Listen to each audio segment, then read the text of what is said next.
에베소서 13장 18부터 25.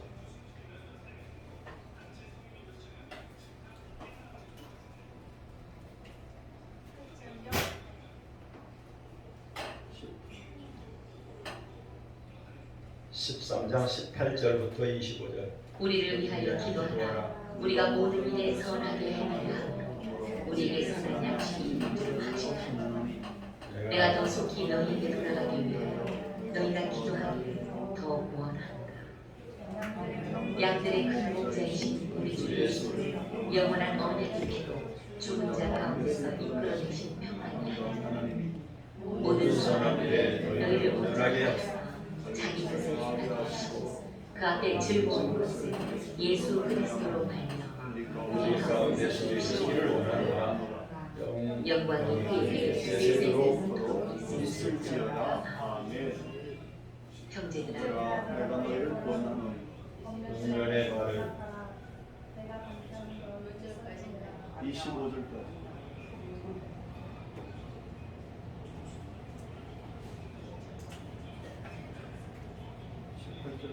그냥 하세요. 그냥. 자, 됐습니다. 그냥 25절까지인데, 자, 오늘 말씀에 보면 우리를 위해서 기도해달라, 사람들에게 부탁해서 나를 위해서 기도해달라. 이거는 기도해달라고 부탁하는 사람이 정당한 삶을 살고 올바른 삶을 살고 선한 일에 자신이 있는 겁니다. 예를 들어서 도둑질하는 사람이 그걸 살아있게 해달라고 기도할 수는 없지 않겠어요? 종종 이제 그 신자들 중에서도 가끔 이제 그런 사람이 주신자들이라든지 이런 사람들이 뭐 술 장사를 한다든지 이렇게 조금 좀 신앙적으로 안 맞는 그런 걸 하는데 잘 되게 해달라고 또 기도해 주기는 좀 그래요. 그러나 또 그 기도 부탁하는 사람도 좀 힘들고 그렇지만은 자기가 당당하면 기도해달라고 잘 되게 해달라고 할 수 있지요. 그래서 오늘 18, 19절에 보면 지도자들인 자기들을 위해서 기도해달라 성도들에게 사람들에게 부탁한 것을 보면 그들은 당당했습니다. 그리고 그 20절, 21절에 보면 언약의 피를 흘리신 예수님, 언약의 피를 흘리신 예수님, 죽으신 그 예수님을 다시 살리신 하나님, 그 하나님. 그래서 예수님을 살리셔서 하나님 보좌 앞에 앉게 하신, 옆에 앉게 계신 그 하나님의 평강 등등 이런 말씀으로 하고 있습니다. 그래서 하나님은 어떤 방법을 통해서라도 하나님의 뜻을 이루십니다. 그리고 22절 보면은 그 권면의 말이 있습니다. 권하노니 권면이거든요. 권면은 필요한 말을 해주는 것입니다.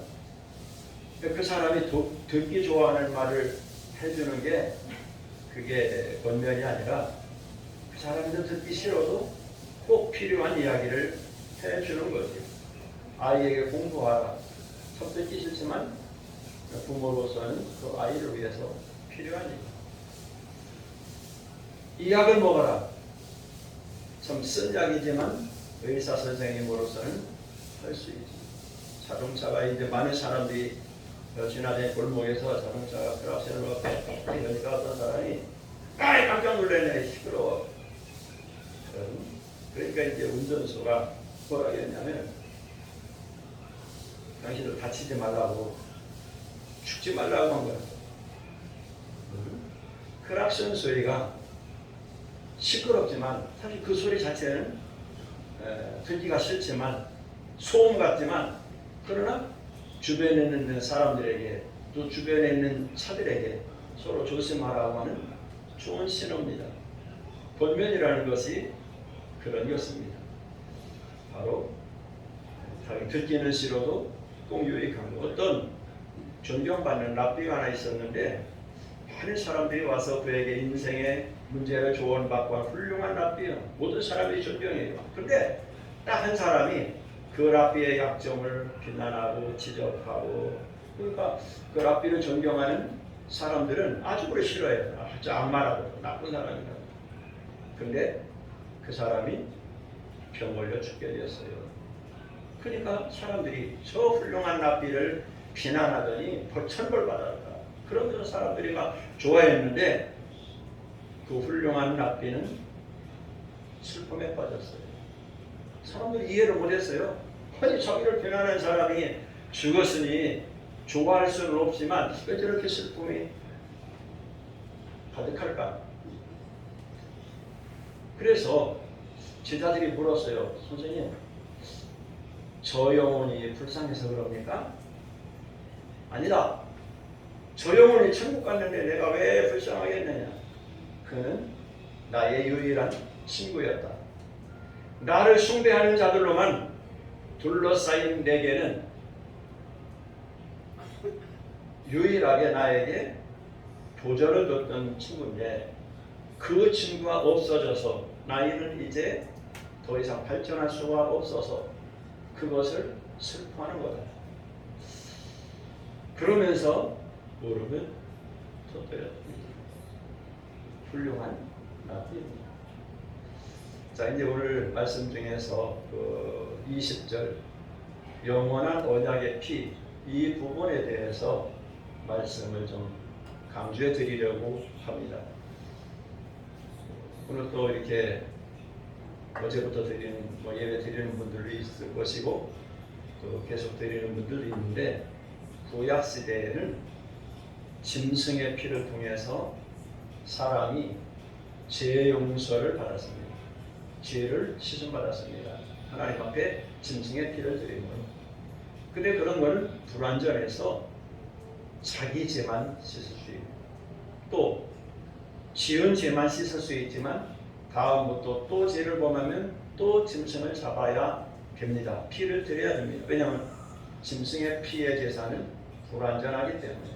그런데 예수님은 한 번 십자가에 죽으셔서 우리의 과거의 죄, 지금 범하고 있는 죄, 그리고 장차 지을 모든 죄까지, 내 죄뿐만 아니라 모든 인류의 모든 죄를 단번에 십자가에서 죽으심으로 해결해 주셨어요.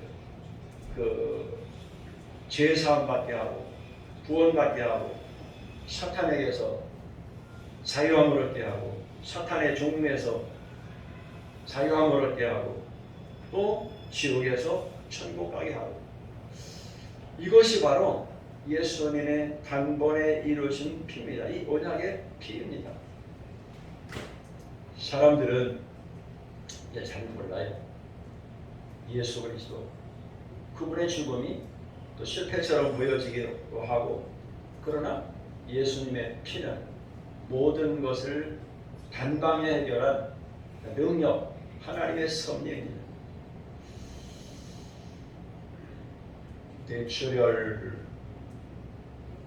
뇌출혈로 쓰러진 소년이 병원에 실려왔습니다. 밤시간인데 응급실에 그 뇌출혈로 쓰러진 소년이 실려왔다는 말을 듣고 그 전화를 듣고 의사가 집에 와 있다가 급히 병원으로 갔습니다. 막 자동차를 몰고 가는데 사거리에서 신호대기에서 이렇게 그 의사가 차를 세워놓고 있는데 갑자기 검정 잠바를 입고 노란 모자를 쓴 강도가 권총을 들이대면서 차를 강탈했어요. 차를 빼앗긴 의사는 밤시간이라 이렇게 차도 잘 없고 그래서 버스를 타고 또 이렇게 택시 하여튼 이렇게 해서 이렇게 대중교통을 이용해서 예상보다 1시간 늦게 병원에 도착했습니다.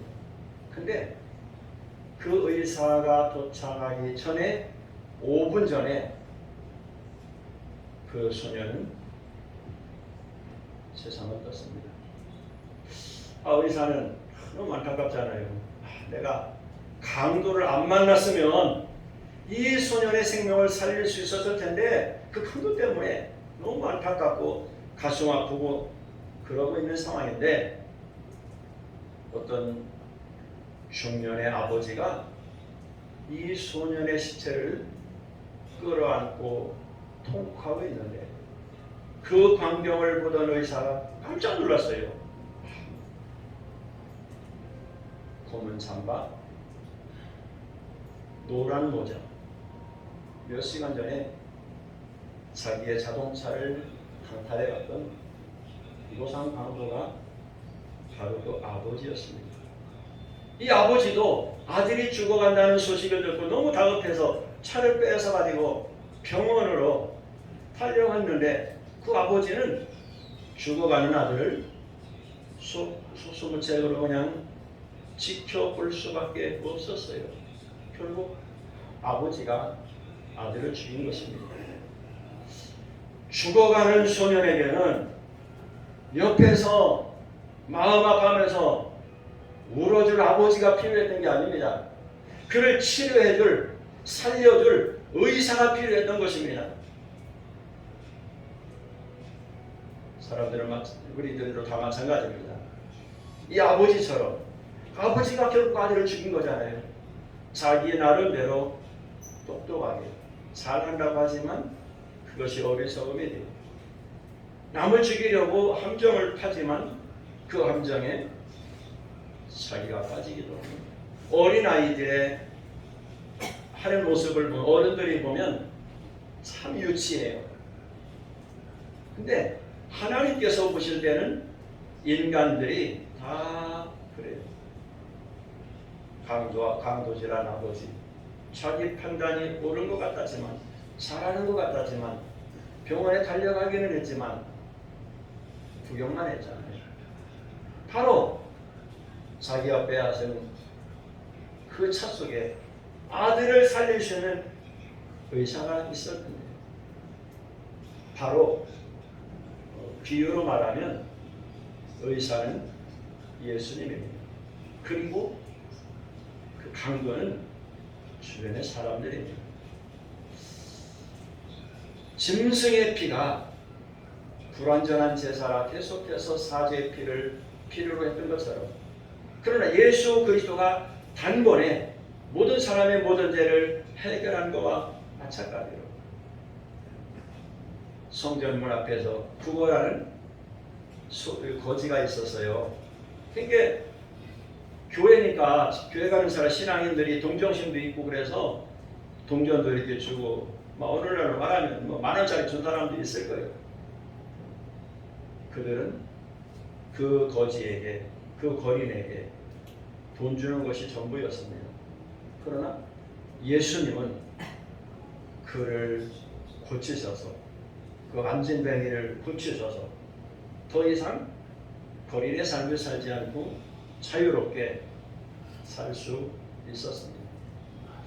어떤 청년이 하나 죽었어요. 근데 그 청년의 청년 아버지가 없고 어머니만 있는데 과부의 아들이지 죽었어요. 그러니까 온 동네 사람들이 울면서 상여나가는 거예요. 지금 시체무드로. 그때 마침 그 길목에서 예수님을 만나서 예수님이 그 청년을 살려주셨어요. 주변 사람들은 슬픔만 났다고 이 과부를 위로해주고, 오늘날로 말하면 조의금 주고 격려해주고 가슴 만져주고 어깨 두드려주고 위로해주는 정도지만 예수님은 그 청년을 살렸습니다. 사랑하는 우리 동지 여러분, 여기 원장님도 계시고 부원장님도 직원들, 보호사 선생님들도 계시고 실습생들도 다 있는데 또 어르신들도 계시고, 바로 우리 인생 살면서 나 좀 어려울 때 돈 좀 주고, 어려울 때 와서 나를 격려해주고, 때로 나에게 어떤 줄을 해주고, 내가 필요할 때 뭘 좀 주머니에 넣어주고 나의 길을 약간 도와주는 그런 사람들이 우리 주변에 많지만, 그런 수많은 사람들보다 우리의 모든 문제를 해결해 주실 수 있는 우리를 변화시킬 수 있는, 우리의 운명을 바꿔놓을 수 있는 한 분이 필요한데 그분이 예수 그리스도이십니다. 수많은 사람, 인맥이 많은 사람 엄청나요. 결혼식 하는데 보면 굉장히 많은 사람이 몰려오고 어떤 행사하면 화관이 막 수백 개씩 있고, 그 많은 사람보다 더 필요한 것은 예수님 한 분입니다. 예수님은 우리의 죄를 용서해 주셔서 사탄의 종에서 해방시켜 주시고 사탄의 자녀가 하나님의 자녀되게 하세요. 우리의 마음의 근심과 걱정을 하도록 우리의 문제를 해결해 주는 인생의 근본을 바꿔올 수 있는 분이 바로 예수 그리스도입니다. 수많은 사람이 내 주변에 있어도 예수가 없는 사람은 외롭고요, 방황하고요, 산만족과 기쁨과 행복이 없습니다. 주변에 사람들이 별로 없어도 오히려 사람들이 등을 돌리고 다 떠날지라도 우리를 구원하신 하나님의 아들 예수가 계시면 우리는 결코 외롭지 않습니다. 우리는 두렵지 않습니다. 우리는 결코 불행하지 않습니다. 제가 이제 선명한 예화 하나 들어드렸는데 내 주변 사람들은 나를 약간 도와주고 때로는 정말 위기를 만나면 그 사람들 어떻게 하겠습니까? 구경이나 해주고 눈물이나 흘려주고 위로해주고 그거밖에 할 수 없잖아요. 의사, 살려줄 의사, 우리를 살려줄 분, 우리를 구원할 분, 우리를 행복하게 할 분, 우리 인생 승리하게, 인생 대박나게 해주실 그분 예수 그리스도가 우리에게 필요합니다. 그분이 바로 20절에 말씀한 영원한 언약의 피로 우리를 살리신 분입니다. 그분은 하나님이 살리셔서 지금 보좌 우편에서 우리를 위해 기도하고 계십니다. 기도하십시다. 하나님 아버지 감사합니다. 오늘도 하나님 말씀을 통하여 우리를 돌아보게 하시고 깨닫게 하셔서 감사합니다. 오늘 주신 이 말씀이 하나님 우리 마음에 잘 새겨지게 하소서. 어떻게 사는 것이 인생을 잘 사는 것인가? 어떤 신앙을 가져야 인생을 잘 사는 것인가? 누구를 믿고 어떤 종교를 가져야 내가 참 행복하고 나의 모든 영원한 문제들이 해결될 수 있는가? 선명하게 확실하게 깨닫도록 주님 함께 해주세요. 성령님이 우리들 모두 마음속에서 계속해서 깨닫게 하시고 하나님 위대한 역사를 이루시기를 원합니다. 오늘도 한날을 주님 앞에 맡기오니 우리들 하나님 앞에 사람들 앞에 당당하게 바르게 의롭게 최선을 다하여 성실하게 살게 하소서. 나 때문에 우리 때문에 주변 사람들이 행복하고 기쁨을 누리는 복된 날 되게 해 주옵소서. 지금은 예수 그리스도의 은혜와 하나님의 사랑과 성령님 교통하시는 은혜가 우리 모두의 요양원 전체 위에 우리나라 우리 조국 대한민국 위에 영원히 함께 있을지어다. 아멘.